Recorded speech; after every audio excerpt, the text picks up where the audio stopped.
Lineup for week 3. Let's start at quarterback. I got 3 quarterbacks that I'm really interested in this week. My main quarterback would be Cam Newton. At the price point of $6,700, he's going against the Las Vegas Raiders. And the main reason that I really, really want to have him in my lineup is because he's their quarterback and their main running back. 13 carries per game. Plus, he gets the goal line carries, and he's at home favored against a defense that isn't very good. So sign me up. From there, Mitch Trubisky would be the other quarterback that I'd have some interest in. Mitch comes in at the price point of $5,700. He is playing Atlanta, and the main reason that I'm interested in him is he's been pretty efficient for Mitch in the first 2 weeks. But the opponent he's going up against, they're going to score some points against that Chicago defense. And when they score points, Mitch is going to have to keep up. So to do that, he's going to have to use his arm and his legs. And it's not a scary defense, Atlanta, is it? So I think there's going to be a major opportunity for him to outpace his $5,700 price point. Moving on down from there, Kirk Cousins would be the last quarterback that I have some interest in. He is playing at home. He is home underdog. And he's been absolutely terrible the first 2 weeks of the season. But this is, to me, not unlike any other season for Kirk Cousins. There are points in just about every season that I've seen in the last 2 years with Kirk Cousins where he has some lulls. So I think he's a better player than what he's shown in the first 2 games, and I think this is his bounce back opportunity here. So I'm willing to take a chance at his $5,500 price tag. But for this lineup, sign me up with Cam Newton.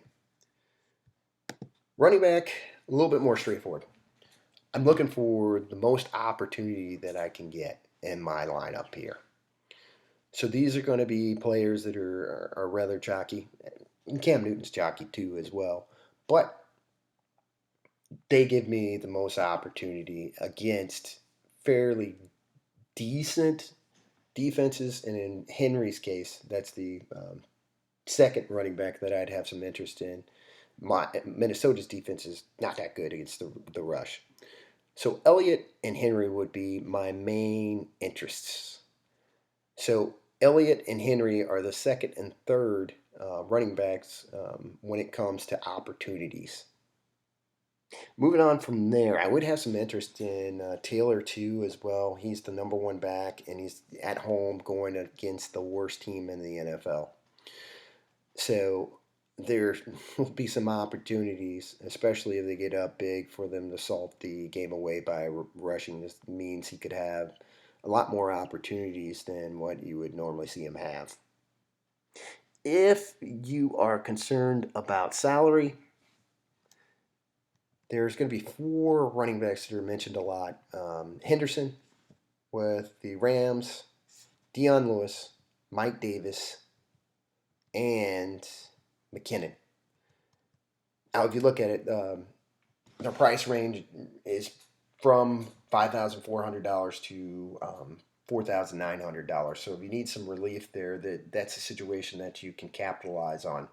Now, the reason I'm mentioning them is because of the injuries to their starters in Los Angeles, Carolina, and with the Giants, New York Giants, and San Francisco. So for this lineup, I'm just going to go ahead and throw in Elliott and Henry. Wide receiver.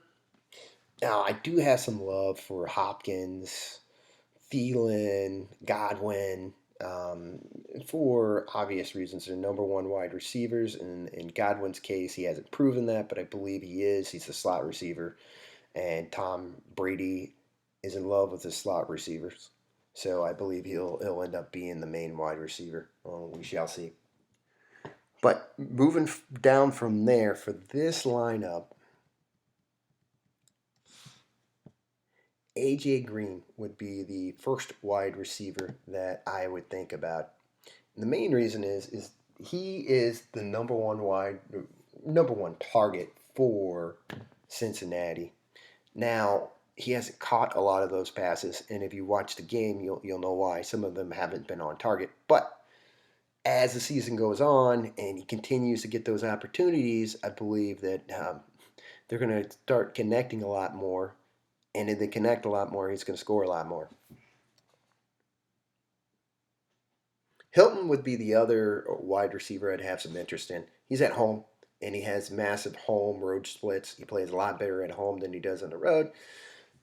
Home favored, has Philip Rivers as his quarterback, a quarterback that can actually put the ball on him.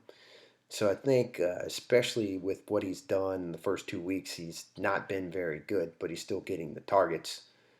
And the fact that they're missing Paris Hilton, this will be an opportunity for him to outpace his price point of $5,600. Christian Kirk would be the other wide receiver that I would show some interest in.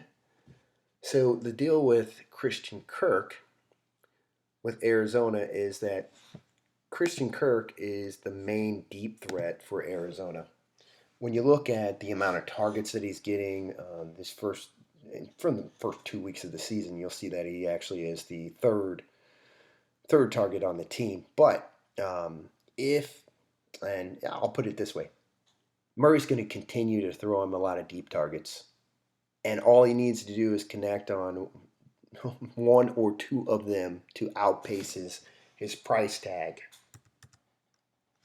His price tag is $4,400. Tight end, yeah, I have some love for Waller,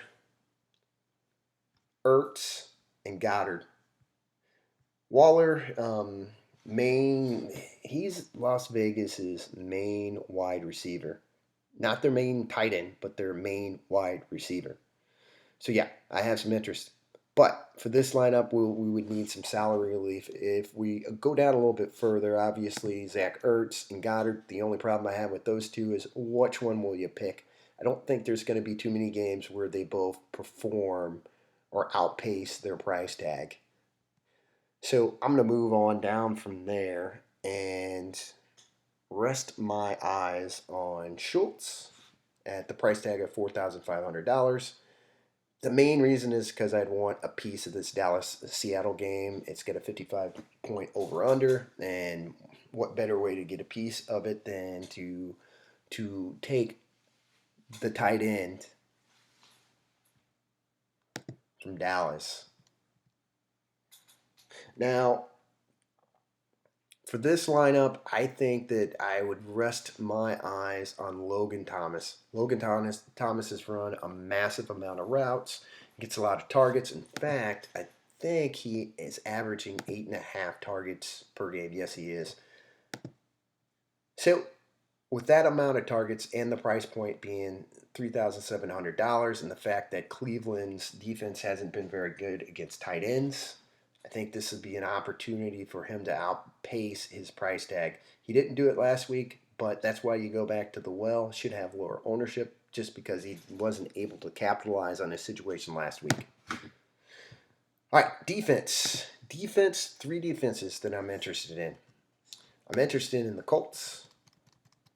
They're at home. They're playing the worst team in the league. The quarterback they're playing against has not shown the ability to push the ball down the field. He likes to throw it to the backs and the tight ends in the middle of the field, shorter passes.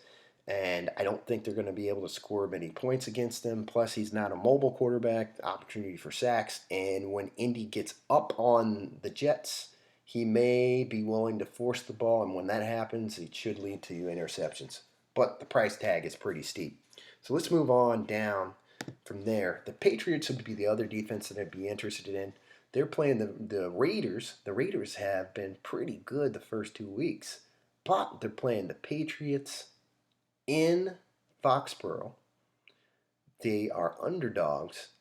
And their head coach, Gruden, has a terrible record against Belichick. I think Belichick is going to cook up something for them and have Carr skittish and confused, which could lead to some sacks and some possible turnovers. And the price tag is a lot better than the price tag for the Colts, 3,200. Now, the last defense that caught my eye would be the Falcons at the price. They have a price tag of $2,800. They're playing Chicago. I think they're going to score a lot of points against Chicago's defense, and when they do that, that's going to force Mitch to have to throw the ball a lot more than what he's comfortable in doing, and he likes to scramble a lot, which can lead to fumbles possibly because he's going to possibly try to be a hero and play some hero ball. And if he does that, that can lead to some sacks, strip fumbles, and interceptions. So I'd be willing to take a chance there. I know I said I like him as a quarterback. I do. But there's some inherent risk with putting him on your roster.